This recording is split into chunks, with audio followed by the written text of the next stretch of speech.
Naglabas na ng suspension order ang Movie and Television Review and Classification Board o MTRCB, laban sa It's Showtime, noong Lunes, September 4, 2023.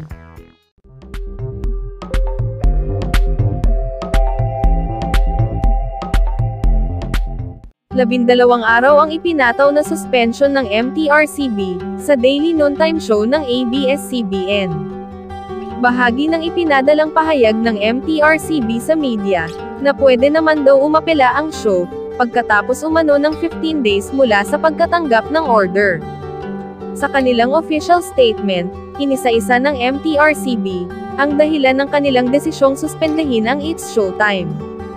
Samantala, isang palaisipan sa avid viewers ng noontime show, ang naging biroan nina Vice Ganda at Bong Navarro, sa tawag ng tanghalan segment ng It's Showtime noong Lunes, September 4, 2023. Sa nasabing segment, nagkaroon ng interaksyon si Bong, at sa isa sa mga hurado na si Nonoy Zuniga, matapos naghayag ng huli ng kanyang opinyon tungkol sa performance ng isang contestant.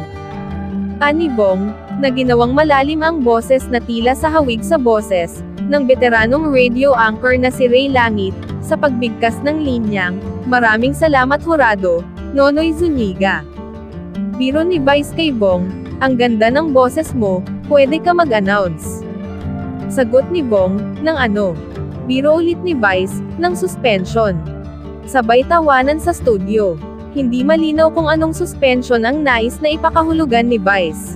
Nauna na rito ang pagkalat ng post ng dating entertainment editor ng Manila Bulletin na si Crispina Belen, tungkol sa 12-day suspension ng It's Showtime, na ipinataw ng MTRCB.